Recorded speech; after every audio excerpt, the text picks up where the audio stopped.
Hello and welcome to Chai Chat and Community. My name's Anushka and today we're going to be talking about consent, sexuality and well-being for young people. I have with me Louise Mapleston. Have I pronounced it correctly? Excellent. So just going to give a bit of a background about things. So Louise is the founder for Check and Chat. It is a wellbeing and consent education service for young people, their parents and carers, and for education professionals. I actually met Louise at a Department of Education training day and absolutely loved her work. And I thought this would be a great topic to talk about. Just want to give a bit of a quick spiel. So first things first, I want to put a bit of a content warning. We may be discussing some sensitive topics such as child sexual abuse. If at any point you're feeling uncomfortable, feel free to just opt out on the live stream. But I think today's discussion is honestly going to be really, really useful and very interesting to learn about.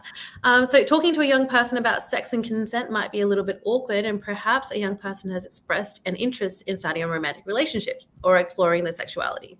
Like all big changes in a young person's life, family and friends can play an important role in guiding the young person to make the best choices for themselves. So talking about consent and respectful relationships might bring up a range of thoughts and feelings for you as a parent or guardian or carer or friend.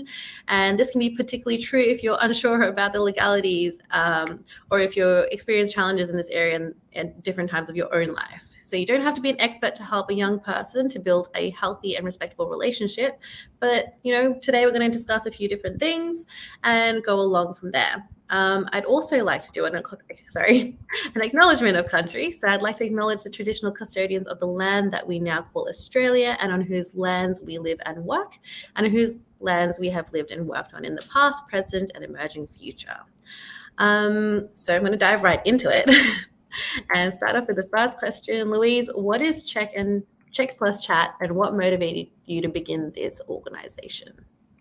Cool. Hey, Anushka. Hey, and everything. A very long spiel. I was like, let's go. Yeah, so before I answer that question, I want to also do a bit of an acknowledgement that we know that, 1 in 4 women will be at one point in their life have experienced some kind of sexual abuse. And we also know that the statistics around 1 in 9 men. I think it's probably more common than that for both genders. And that's just what's reported. And we know most people don't report every instance of that. So just acknowledging that, people who are in tonight of any lived experience and survivors in their own right. And, please, if you need to step out, that's all good. This is being recorded. Come back at any time. No worries about that. Cool. Thanks. Okay, great. And we've got resources at the end of this for you guys to tap into if you need that support. Take the time. This stuff can be heavy, but also I hope that we can make it a bit funny as well, because it's funny in some ways. Yeah. So the question. Yes. Yeah, Check plus Chat. What motivated you to begin this? Check and Chat, yeah. So my background, I'm a social worker, and I started Check and Chat because I realised that there was a real gap in the market, the sphere in education around consent. So prior to this, me starting my own business, I was actually employed at a sexual assault service as their primary prevention coordinator, running group programs in schools across Victoria. And that's in mainstream schools, special schools, autistic schools, things like that. And I finished up that role and I was like, I'm not done with the work.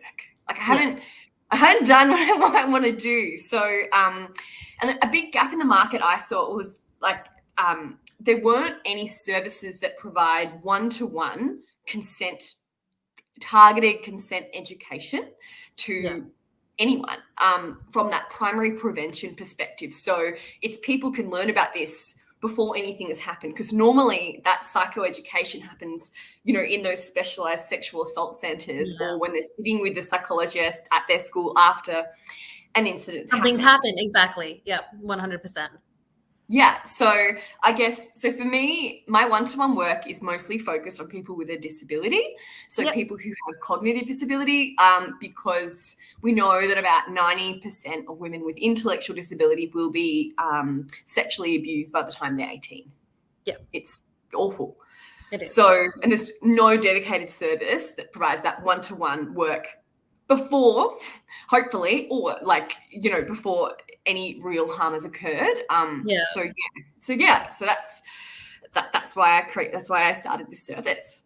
I am here for it. You know what? I was going to ask you about, are there any gaps later on? And I feel like this has definitely addressed that question, because there are so many gaps. And as a psychologist who also works in a high school, I think, yes, we have, we've got programs, we've got like respectful relationships, but I think, like we sort of spoke about at the training day that we met at, it's not always, what's the best word for it? I guess it's not always discussed in the best way. Sometimes kids miss out on things, or, I've got year 11s and 12s coming in and things have happened to them and they're like, oh, this thing happened. And then they don't actually know the name for what's occurred. And I've had to sit down and be like, you've been sexually harassed, or, you've been through sexual assault. Or I've been in the space where I've had to talk to someone with an intellectual disability and been like, and it's been on the opposite end where maybe they've been the person who's not being good at understanding consent, and having to discuss that and trying to look for material, and there wasn't really anything around, and to be like, how do I actually explain this to this young person that obviously their level of understanding is a little bit different? How do I pull that together and help them to understand that what they've done is wrong, and how to actually go about this in the future? So it definitely works both ways, and having that, I guess, those resources now is so helpful. Yeah, absolutely. Yeah. And you're right. It's such a gap. I think even for people who don't have disabilities, like, you might just get your one lesson at school or whatever. You just happen to have a cold that day, or COVID. Like, you're like, well, I guess I learn about the laws of consent now. I just honestly, I'm trying to think back, and I'm like, did we talk about consent at school when I was at school? So I reckon all I got, and I turned 30 this year, and so I wasn't in high school. Well, it's getting on now, but like, it wasn't that long ago, right? And I remember the only time which we were taught about consent was the consent laws in legal studies. And if you didn't do legal studies, then you never learned about it, and that was consent and like age and who you should be. Yeah. And there's again, I mean, we're definitely going to go through and discuss the legalities, but so many young people who don't understand that even dating certain people above a certain age limit is actually illegal. That sending pictures of themselves to someone is still considered child pornography. Like, so many kids, they're like, what, miss? No way, that can't be true. And I'm like, nope, it is. And that is, you will get in trouble for it. Like, you need to be aware of these things, but how are they going to be aware if no one's talking about it? Absolutely. Yeah. So I guess just to like backtrack a little bit, we'll get an idea of what is consent. Okay, so like, obviously you've got, the definition that it's a free agreement between two people engaging in a sexual act. Now that's like very much the by the book, kind of by the law. So free agreement between two people engaging in a sexual act. Obviously that definition is going to be different depending on where you are in the world. Yeah. But we know, like, consent is so much more than that, right? It's not just saying yes or no to some kind of sexual contact. It's things like thinking about, well, this idea of like, what is a free agreement? So it's an act that's free from pressure, from force, from manipulation. Consent is understanding reversibility, and at any time you can be like, actually, I don't want to do this anymore. Like, exactly. That is such an important point, because so many times, again, when I see it with young people, it's like, well, I said stop, but I'd already started halfway, but I said stop, and I'm like, but you said stop. That's it. Yeah. That's the end of it. You can say no at any given point. Yeah. Yeah. Yeah.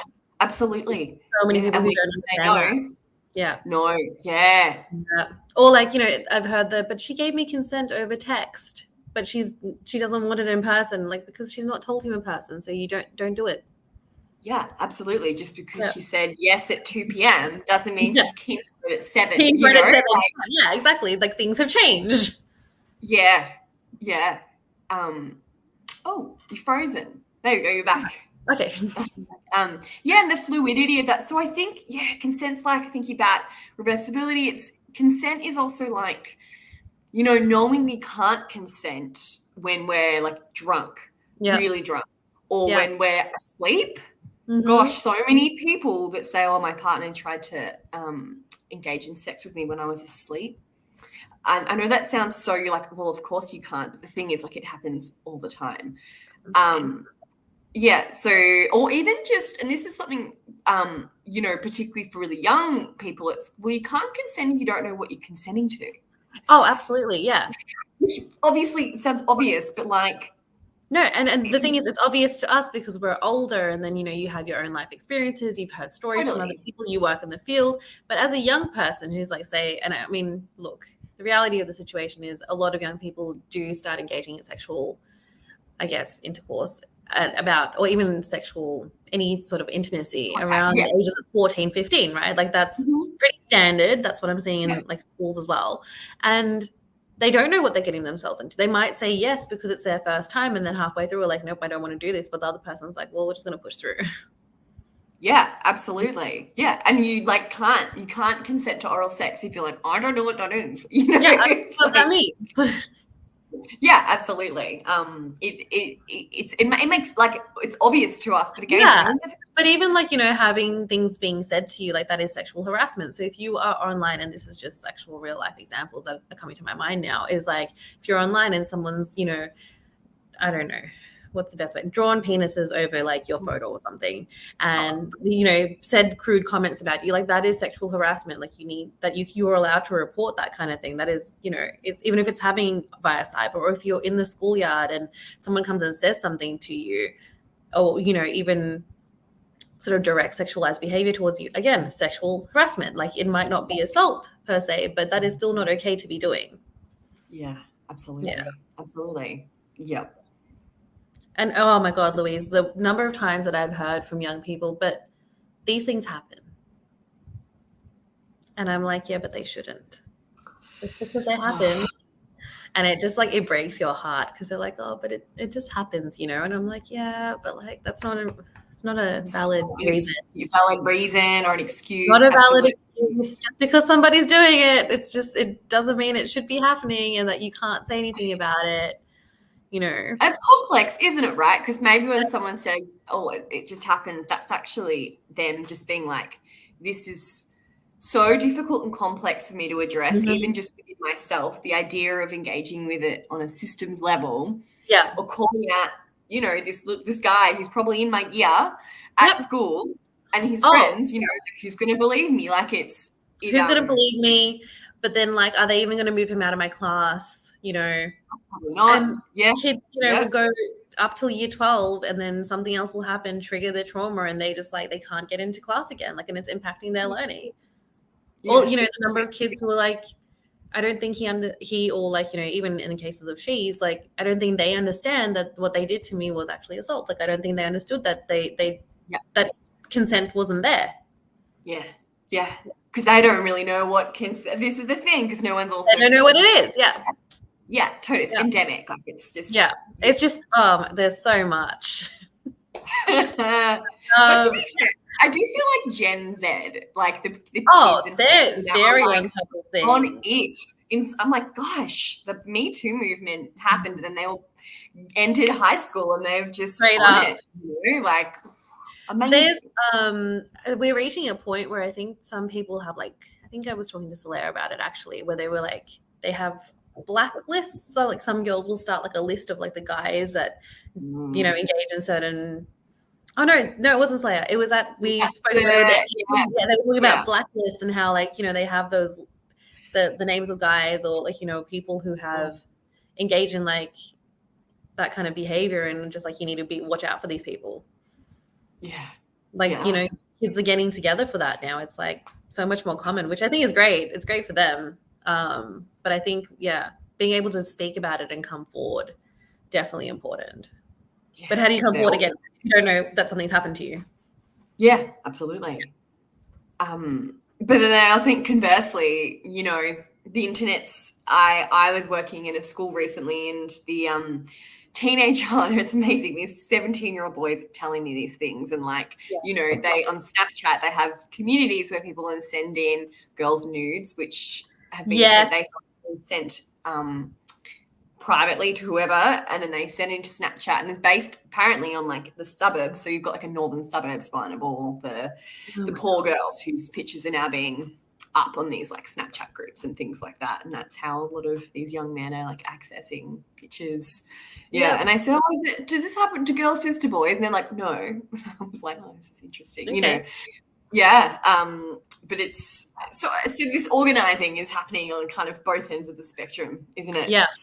And it's just, I don't know. It comes back to like, and this is a whole different topic, but like, I guess technology and its impact in these, you know, in these areas these days, and it's insane. Yeah, and quite extreme. Like on very extreme.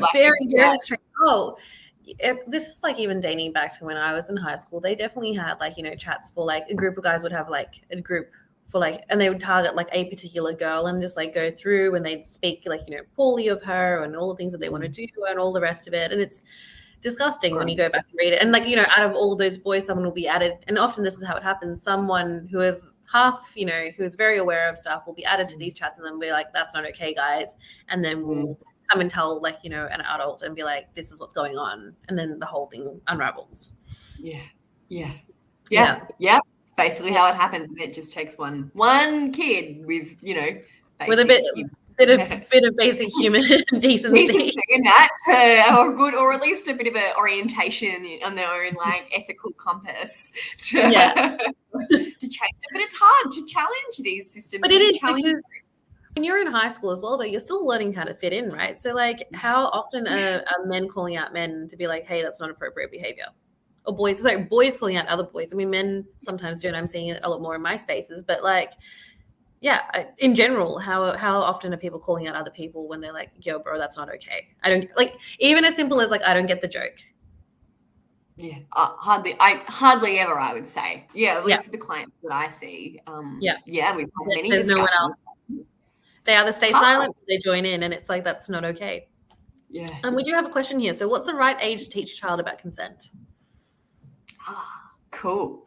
So, no, it's great. So it can start, learning about consent, you know, well, obviously, so evidence suggests about age 3. Now, at age 3, we're not being like, so this is a penis and this, you know, and we're not going to say you have sex, this is how you negotiate a complex relationship.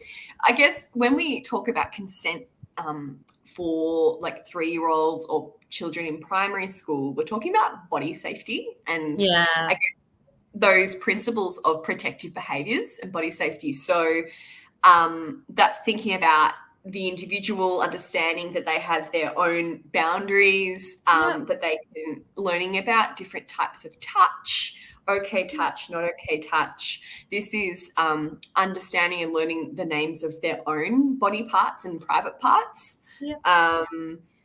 So there's, and you know, for example, like a principle in body safety is also understanding early warning signs. So really learning those emotional skills to be able to to know when you feel maybe a little bit scared or maybe a little bit nervous when someone touches you in a certain way. And again, it doesn't have to be like a not okay touch, but just understanding how people make you feel. Yeah. And a big part of it, when I was working with younger children, like primary aged kids, and even like younger than that, I was, you know, 3 to like 12-year-olds. They don't actually understand their feelings yet. So a big part of therapy with them was to be like, hey, this is what anxiousness feels like, or like, do you ever feel like sick in your tummy, or when, and I think that's where it comes into, right? So if you're in an environment or you're with somebody or they touch you somewhere and you feel these things in your body, you come and tell me. Yeah, absolutely. Yeah. And just naming that. And I love this brilliant exercise that, you know, you can do with like little kids, and you can get as kind of like gross as possible, and you can like draw a gingerbread man and, you know, and then you might be like, what happens when you feel nervous? So, you know, some little kids will come up and draw little butterflies in the tummy. And then maybe some people might do like there's shakes in the hands. And it's always like the 7-year-old boy who's like, vomit.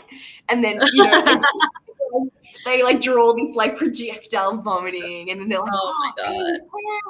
And it's just amazing, wonderful activity to show how much they can they actually do have, they can recognize when things are not going right for them. Totally. And like, you know, for say a 3-year-old, that might be really, really hard. But like I've done this quite successfully with say 6-year-olds. Easy. Yeah. That's Absolutely. something you can do. And they are at that developmental stage at that age, right? Where they pick up on things so quickly. But if you're having those conversations, they are going to hold on to that. Well, I do like interoception, right? That they can actually understand their own states in their own body, you know, and what they're feeling. Yeah. But also, again, I feel like 5 to 6-year-olds, they're like snack time age. Those kids, they are so blunt about everything. Like they don't know how to sugarcoat things yet. So it's like when things happen, they'll be like, no, I don't want that. Or yes, like, you know, this happened today. Oh, just matter of fact about things. Absolutely. Just very matter of fact, like this happened. And you're like, okay. Yeah. Yeah. And that's also like, I guess the thing around teaching consent, body safety at like this age with like younger children is that being a big part of it. So, you know, in no way is this placing any responsibility on the little kid to protect themselves against abuse. Like that is not in any way, which I would say an outcome of doing protective behaviors. But I would say an outcome is that the young person can actually learn to disclose if abuse has happened to them. Yeah. And we do know that you're most likely to be, you know, sexually abused when you're under the age of 12. And in fact, like, age 5 and under is like when the highest rates happen. So like awful. But you know, these programs are designed so that you can talk about those funny feelings that might happen to you, that you can talk about different types of touch, and that often this is used as a way to and a lot of I guess disclosures do come out, which is something, you know, to be prepared about as well, I think, if you are going to start these things. But when we give language to young people about this, then we know this is also going to empower them that they can understand these experiences rather than hiding in shame or whatever might come up to them. They feel this has happened to them. So absolutely. And understanding that the importance of talking about all of these things and to be able to teach your kids all of this stuff is that you want them to come and talk to you about it. Obviously, as a parent, you'd want to know when these things are happening, but you want to be knowing when these things are happening so that you can support them in the correct ways, because kids who are not able to identify these things, talk about it, all the rest of it, that impacts them in the long run. Like your body keeps a score of the trauma that you go through as a young person at any given time. And I have seen this happen even with like, you know, young people who have been through, say, sexual assault at both a young age or even at a more older age, say 16, 17, where they'll try to ignore it, haven't really spoken to anyone about anything for a little while, will go out, we'll hear something, we'll see something, someone will say something, or, you know, I had a student who got a little bit drunk at a party and just broke down after months and was like, this thing happened to me. And I don't think it was actually okay. And understanding how that then impacts them long-term as well, you know? Yeah. Like, and that's what, you know, so we know that like most people won't disclose when they have been sexually abused for many reasons, but we also know that I think, you know, the stat around in Australia, I think it on average it takes about 5 times for a child to disclose before they're believed. Shit. Because maybe they're not doing direct disclosures around this. So like a story that always comes up is my colleague was telling me this, where she was in, you know, this classroom, and this little boy would always say to his teacher, oh, on the weekend, me and my neighbor played firemen and took each other's fire poles out. Oh, which is very sweet. And then you know, the teacher was like, oh, that's nice, you know, they're playing firemen. And then when my colleague came, she was talking about the proper names for private parts. And, you know, and this little boy, who's like 5 at the time, says, oh, I call that my like fireman's hose. And the teacher just went, no. Yeah. And so like she's like, I'm my neighbor and I play with my fireman's hose. You know, and that's so like this kid had been disclosing, right? But just because of access to knowledge and understanding that it wasn't picked up, and you wonder how he probably tells his mum that also so this is what's happening, and no one's. And then, you know, I wonder if that also reinforces that, you know, what's happening is okay, because the kid's not getting the appropriate reaction. It's like, oh no, that shouldn't be happening. when he's speaking in that particular language and not really using the real words for things, it's like, oh, okay, that sounds like fun. And you brush it off and he's like, oh, then it must be okay. Even if his body isn't feeling okay about it. Absolutely. Yeah. Yeah. Yeah. So we can start young, hey? We can start building language. We can absolutely start young. I've been talking to some family members who have children and about this sort of stuff. And I was saying to them, I'm like, it's as simple as like if your kid, and this is coming back to your body safety thing, it's like if your kid is out in a family function or out with your friends or something, don't force them to go give everybody a hug and a kiss. Like if they want to, they will do it. If they don't want to, don't force them. Because I see it happens so often. It's like, come here, give auntie a hug, give uncle a hug, and it's like, I don't want to do that. Yeah. And you know what's interesting about that is often we're protecting the emotions of the adults around. Yeah, the young person. Expectation, and there's often shame and guilt. But so you don't want to give your grandmother a hug? Do you even love your grandmother? Yeah. Why does love have to look like that? Just respect that young person, because by forcing them into it, you're teaching them that like, oh, okay, I should be making that compromise for people. Or like when I say no, it doesn't actually mean no. Yeah, absolutely. And I think it's around and I think that's that, like we can give the education to that individual, but actually this is a systems approach, right? Exactly. So where if you want to be incorporating like body safety in your home, it's like, okay, who else visits your home? Is that my grandpa, auntie, uncle, best friend, Sarah, whoever is coming in our home, maybe rather than a hug, we could say, would you like a high five instead? High five. Oh my God. Kids they're good at doing like a fist pump, you come up with something cool with them. That's just your own thing. That's okay. And when they feel like they want to be affectionate, they will be affectionate. Yeah. I think that is so important. I definitely think the naming of body parts, super important. That part of consent, super important. Like, taking that holistic approach to consent, very important. Because then I think we were talking about it before the show started, but statistically, in terms of even like if we're going back to sexual assault and sexual abuse, the likelihood of that occurring as a young person from someone who's related to you or within your inner circle is very high, right? Like I don't actually know the numbers, but I think I've read somewhere that it's like, yeah, so 90% of people will be sexually assaulted by someone that they know, and that so you can find all this. There's lots of evidence behind this. Like Vic Health has lots of wonderful things, and Brave Hearts also has a lot of statistics on this. So I think it's about 90% of people, probably higher, will be sexually assaulted by someone they know. When you're a child, it's most likely to be someone in your family. So that's likely to be your stepdad, grandfather, brother, uncle. Overwhelmingly, it's men who are engaging in these particular abusive behaviours. So,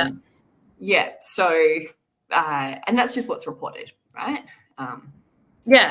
Versus all the stuff that is actually not even reported. And the thing is, I know this is going to sound awful, but I don't think I know almost any women that I've ever met that haven't had some level of sexual assault or harassment or something. Something's happened with them, or comments or something, like, every single person, and it's just baffling to think about. And it's as you're saying, it's usually someone that they know. Yeah. It's very less of the time that you're walking down the street and someone's catcalled you or something dangerous has happened. It's usually the people within your inner circle. And I think that's the biggest myth, right? And any good body safety program where it'd be like stranger danger, because obviously assaults happen by but overwhelmingly it's people we know. And I guess that's just not very sexy, right? None of this, but like no news report wants to be like local woman sexually assaulted by a husband. That's like oh my God, okay, this is a whole other conversation, but we need multiple rape, like woof. That is something that occurs, people. If you just if we have time, I do want to touch on that, because it happens and we don't talk about it, we don't address it, and when we're not speaking about it, we don't know that it exists. We do have a question here about how do you empower young people to deal with being pushed to hug and kiss family against their will when you aren't able to work directly with their family? Oh gosh, big question there, Brett. Yeah. So Brett, what I would be doing if I was anytime that I be working with young people, I would, when we see each other or they're coming into the room and say, I don't get contact, because I don't get contact with most of the families that I work with in a group level, but we will always work with the individual and the child to talk about what are some other ways that you could greet mum and dad, and we talk about, so that's the high five, waving, doing a cool number. I love that. Different ways. You're a Marvel fan, you chuck up the Wakanda forever, you just find a way. Shaka, is that the I can't you're walking, you're like West Side, it's all good. Yeah. So I think obviously, and there's only so much we can do, hey, but I guess also it's whether, you can send some, if you are working in groups with young people, it's sending information about body safety and links to, if that's something you're really, really passionate about, maybe to the organization or the school that you're working with. So for example, all like books, that you could recommend. So there's an amazing series of books by Janine Sanders. Highly recommend looking up all of this. No means no. And you might be like, I see all like 5 different school groups a day and I don't have time to do that. But maybe this could be something you can put on your website or part of your child's safety statement or, I just think sometimes you got to be creative. But again, we can't put onus on children to keep themselves safe necessarily. But I think that's where that conversation needs to start happening within your adult groups as well, right? I mean, you meet up with your friends, people will always ask you how things going, how are your kids. It is as simple as putting into your conversation, my kids are good. Actually, you know what? Recently we've had a conversation about XYZ. Yeah. And we've made it very clear that, this is the case, that they don't have to give hugs to people, that, consent is really important. Get that conversation going as an adult, because I think it kind of breaks the stigma around it when you're able to talk to somebody else. And then other people are like, oh, should I be doing this as well? Or like, how did you do that? Because, and this is another thing, right? I know this stuff is sometimes covered in schools, like consent, especially from a young age, especially now. Still a long way to go, many gaps as we've spoken about. Long way. But at the same time, coming back to like, it can be a pretty awkward conversation for, I think, parents sometimes. And not just that, like as a Southeast Asian woman, I know that within my community, it is just, no, don't have sex. Don't do it ever. It is not good until you want to have children, is what you hear. And so there's already shame that's built up around it. There's a big stigma around not speaking about sex, and forget about consent, forget about, talking to the way, and especially the way that women, I guess, in households, so how daughters are spoken to versus their sons as well. Like the conversation doesn't really happen. There's a lot of shame around it. There's a lot of awkwardness. I guess what would be your advice around like, how do you overcome those awkward conversations? Like, what's the best way to go about it? Okay. Well, I guess, big question. Okay. So firstly, I'm a white woman who grew up in Australia in like, very Anglo-Saxon. I look at my name. Like, I in no way can I speak at all about any specific kind of cultural relevant advice in that. So the question, Anushka, are you asking how do I deal with the awkward? Because there's a couple of things. The awkwardness, yeah. Okay, I guess let's break it up. So how do I deal with the awkwardness? Say tomorrow I have some babies and they're growing up. I feel like I'd be okay with this, but if I was a parent who was feeling a bit awkward about discussing this because it was never discussed with me, even. Yeah. How do I go about doing this? Okay. So firstly, and say I haven't done it while they're young. What was that? Sorry. And we haven't done this while we're young. So say we're watching this webcast and I'm like, oh shit, should have gone on this earlier. I got a 15-year-old. Oh, no. Yeah. Sure. Okay, cool.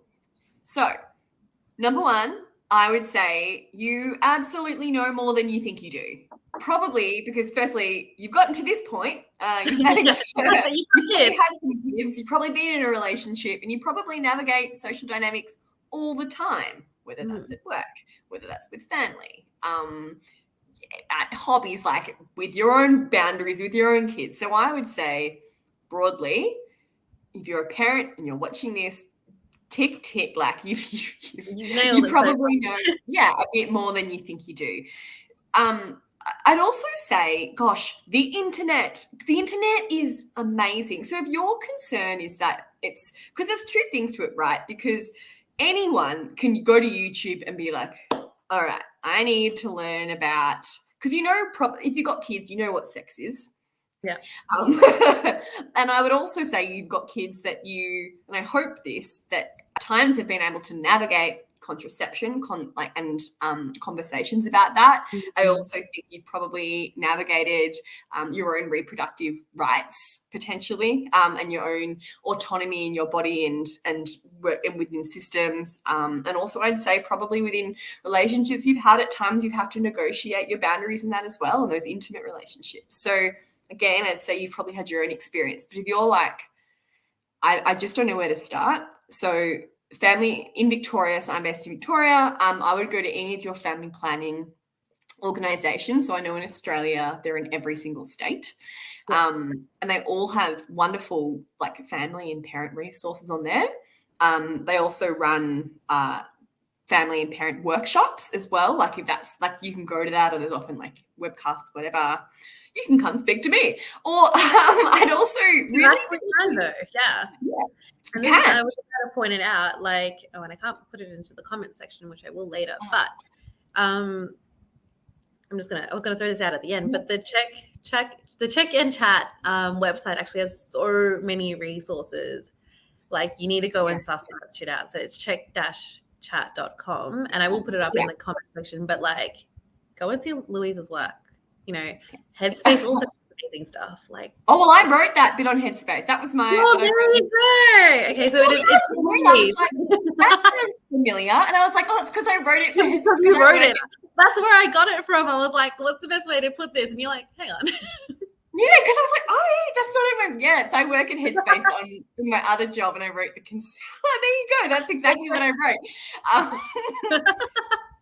That's funny, isn't it? I'm all over the consent in the youth space. So, okay, so I would say for the parent, firstly, you're good. Like you can do this, but also because consent is, we're not just talking about sex, are we? No. We're talking about navigating oneself in a relationship, asserting one's own body boundaries, asserting one's own like sexual rights, but also at the same time juggling. Often if you're like, this is a young person and they're impulsive and I don't want to give them too much information in fear that they're going to go and do more. And, there's lots to it. So I would say it's not just one conversation, right? It's a bunch of little conversations. So, good ways of beginning is going, not even centering on them, being like, so at school, how are the boys treating the girls? Like what kind of happens there? Or it's not making about them being like, oh, your friend Lucy, she's got a boyfriend. What's that like for her? It's bringing up moments, for example, like teachable moments, like you're watching movies. This is a really good place to start. Or maybe you're watching The Bachelor. I don't know. And, you'd be like, what do you think about that dynamic? And just kind of sussing out what do they know? Because I tell you what, your kids probably know more than you think they do. And it's basically working out like where are they at and where are they beginning there. But if you really feel like you need more information around the laws, if you need more information around use of condoms and contraception, again, I'd be going to family planning websites, lots of wonderful government health websites. Also YouTube. YouTube has like some really awesome informative videos, and often like Planned Parenthood in America, again, always releasing comprehensive education videos around this stuff. So to help you kind of feel informed. And I think something that I want to add to that, I guess, from a not even Southeast, I guess a South Asian therapist perspective, is that I so often see, I guess, more young adults, so people in their 20s, 20s to 30s even, who really struggle with sex and intimacy in their relationships when, as adults, because they haven't been, I guess, as a result of the shame that we have around sex in our community. And I understand for the most part that it is a really difficult topic to navigate, because when, especially culturally and, in terms of values and stuff, it's not something that is encouraged and all the rest of it. A big part of the sex talk is like, just don't do it. But in saying that, just because you're talking to your kids about, consent and body safety and contraception, all the rest of it, doesn't mean that it doesn't mean that you're necessarily encouraging them to go ahead and do something. What it is doing is creating a safe space for them to come and tell you when something happens to them, rather than being scared, because it's not your child's fault if something does happen to them, or if they end up in a compromising situation or whatever, but they do need to know that information. If they can't come to you, then it makes it a lot more difficult to access that support. And, there are some schools like in Melbourne these days, like in Victoria in general, we're rolling out like the mental health practitioner role, and kids might come and see people like me in schools. But not all kids are willing to do that, and not all kids are open to having that discussion, and they might not ever talk about it.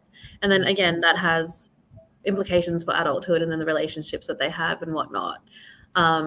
So highly, highly encourage that if you are a South Asian parent and you're struggling with this idea, definitely go back and have those open conversations, because I know it might be a bit scary for you, might be uncomfortable, it might be something that goes completely against your cultural norms and values and whatever, but it is better to be safe than sorry, because as someone who works within the community, it happens so frequently where young people are going through something and they just don't know who to talk to, and parents then go, oh my God, should I have known about this sooner or spoken about this sooner, and would you have come and told me sooner if I had these conversations?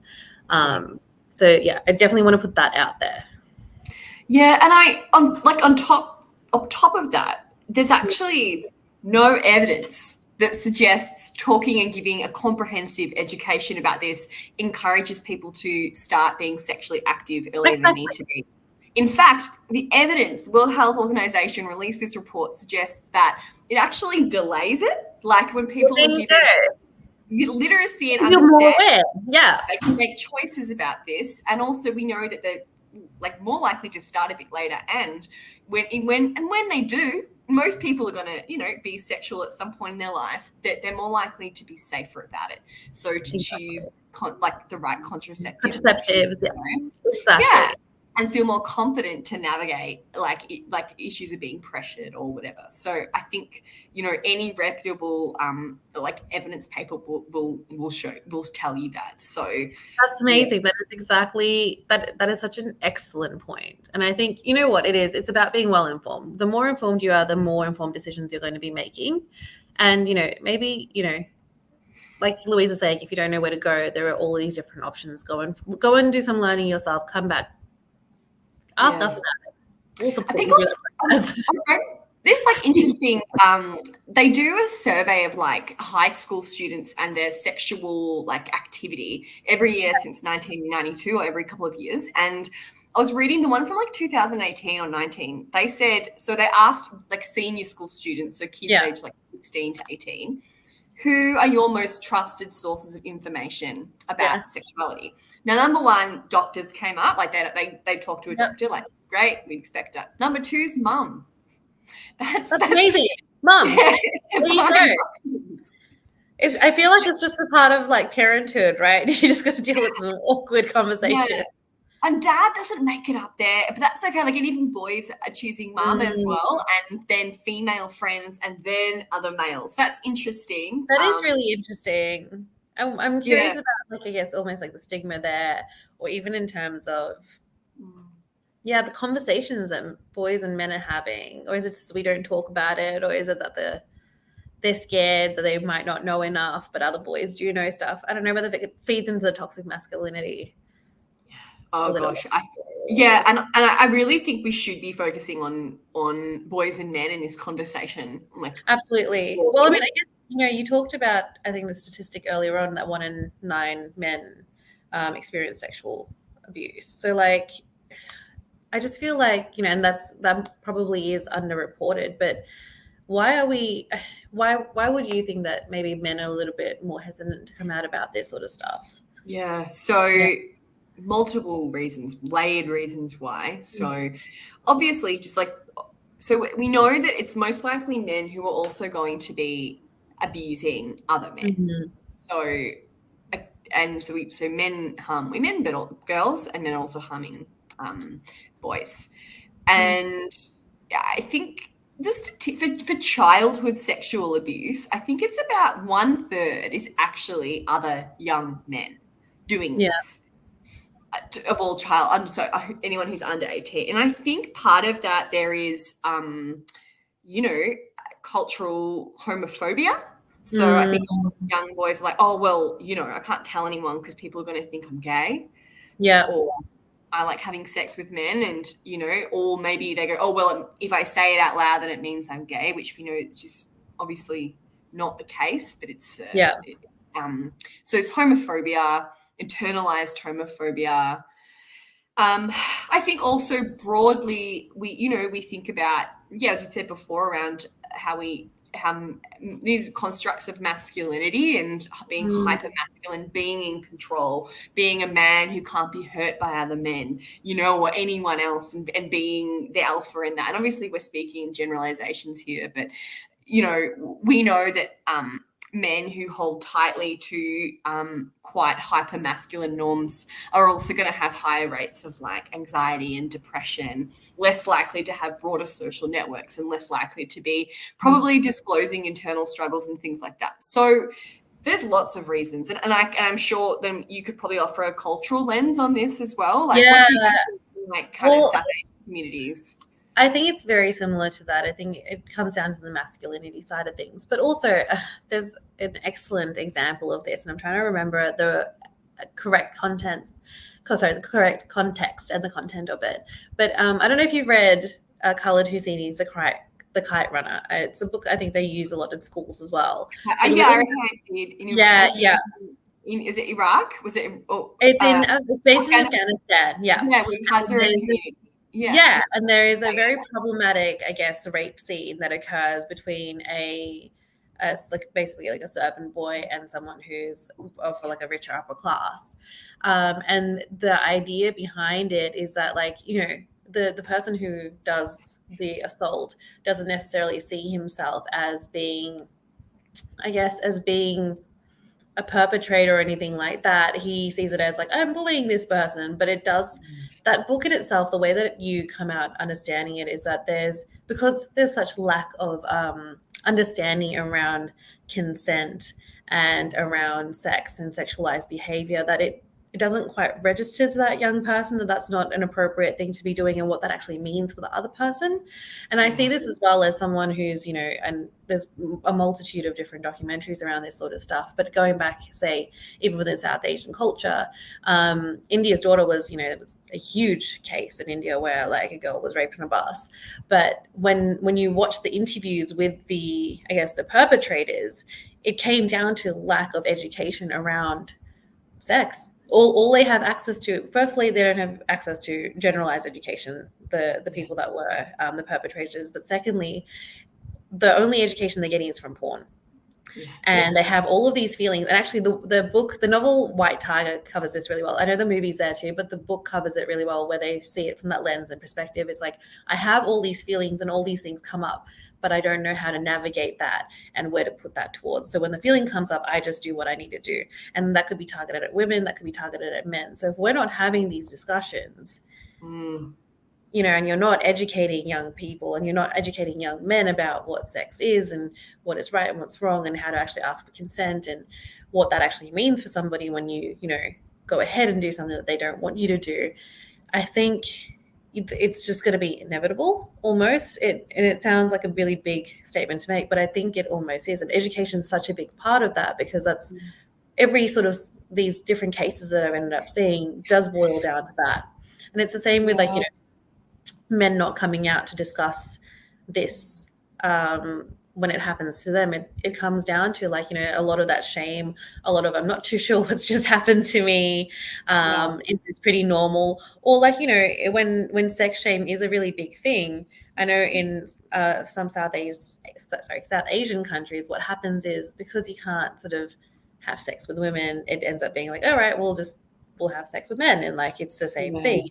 What's the difference, kind of, but not really understanding then from that side, what do STDs look like, and what does all of this sort of stuff. And then, you know, people go off, get married, and it's a really interesting dynamic. And I remember reading an article about this a few years ago about how that culture sort of comes about, because again, we're not being educated about things, and so don't really understand the dynamics of what's going on. Yeah, absolutely.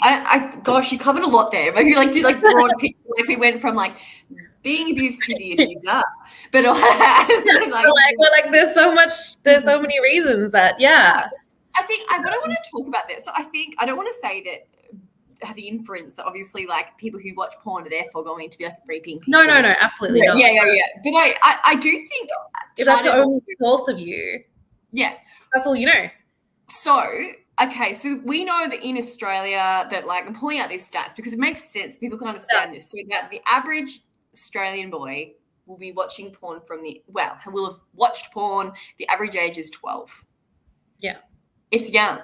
And often that's like, imagine the 12-year-old in your life. Anyone who's watching this, imagine the 12-year-old that you do know in your life, and imagine the fact that that is what they're doing.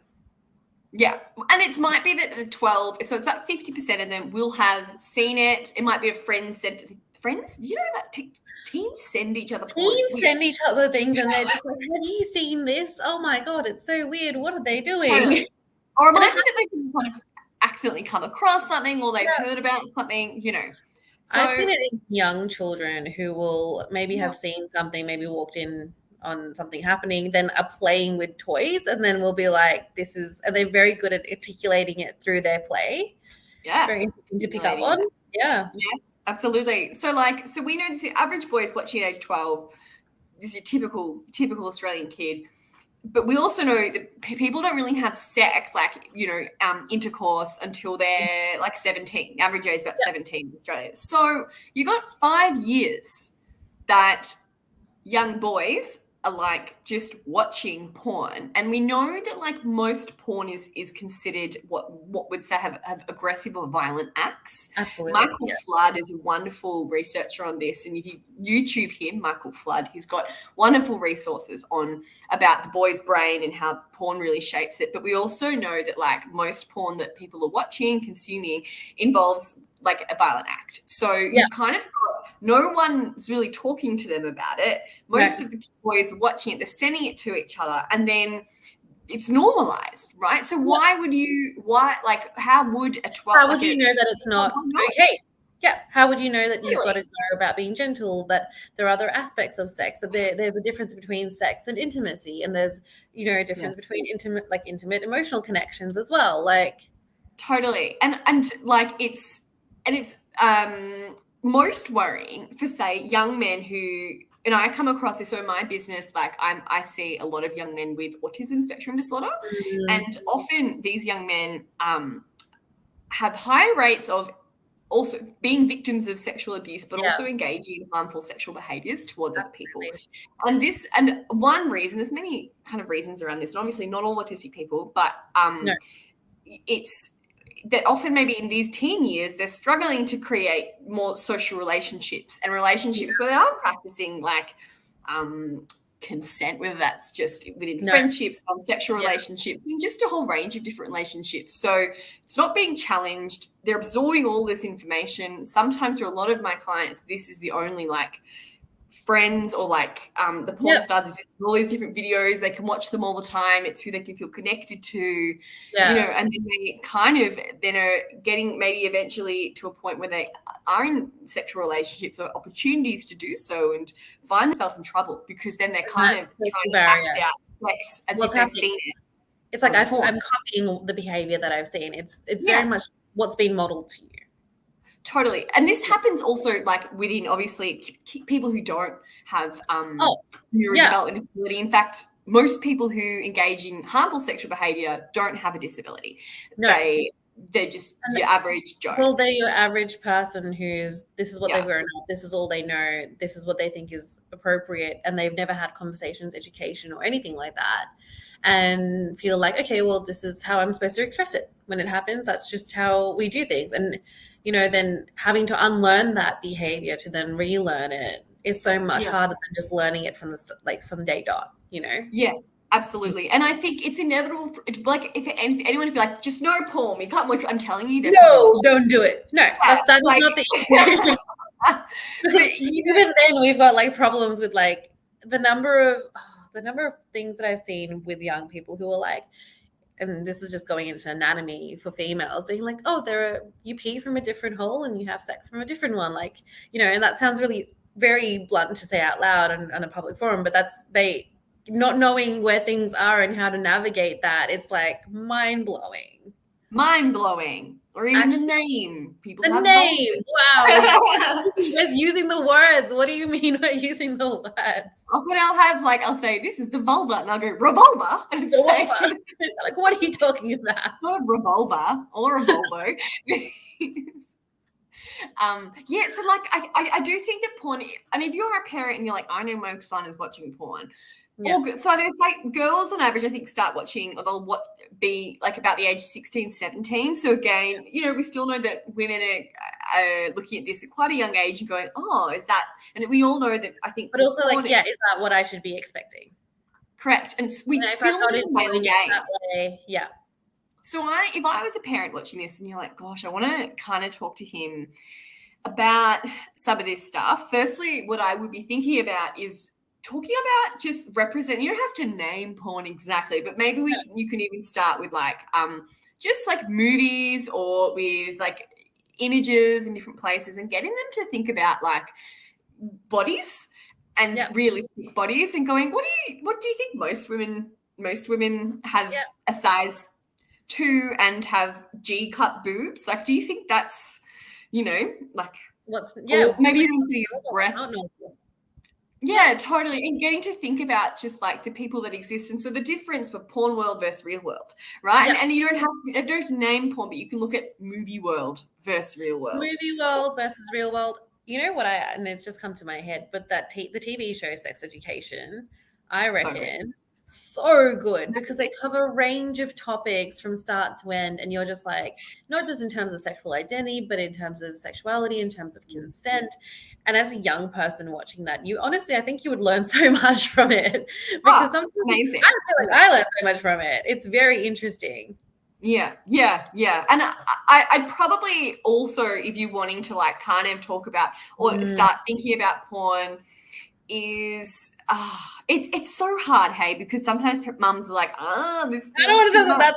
I've seen this. I need to walk out. We'll just never acknowledge it. And maybe it's questions around like the male gaze, right? And thinking about getting to talk about being like, that this is filmed for men's pleasure, and that women, this is not about women's pleasure. This is all about men's pleasure, and talking about part of this, that the conversation's happening on like social media now. So I see a lot of TikToks where women are like, me not necessarily behaving, but like to get attention of male gaze versus me doing things for me. And a lot of that does come down to even, how they present themselves or what's going on for them and what they feel comfortable with. And it's like actually being able to embrace yourself, because from a man's perspective, it's like, this is what I'm looking for. For a woman, it's like, is this what I need to be in order to be accepted into this community and society and dating life and whatever, Yeah, totally. And like just thinking about principles of mutuality. Right. And it's for, and that comes down to consent. It's for both people, and both people need to be like sure of that. And we can't obviously like live in a vacuum and be like not affected by the world around us. Yeah. But we can start thinking like, what is it like that I want? What's important to me? That question, what is it that I want? And you stick to that. You like, I think for any young people who are watching this, it is very important for you to remember, and not just for young people, anyone who's watching this at any given time, what is it that you want? Think about it, be very sure about it. And even as an adult, we're talking about those feelings that you get of nervousness, that, discomfort. Some people really tense up. If that's happening for you, that's it. Just, it's a no. Yeah. You're allowed to take a step back, and then you can reconsider it later if you need to. Yeah. And often that's the thing, I think, no answer is also a no. Like, unless you're... No answer is also a no. And that's not just in sex. Like, if you don't want to give somebody a hug, that is also okay. Yeah. Just no. A lot of internal work, hey? Really understanding a lot of internal work. It's a process. No.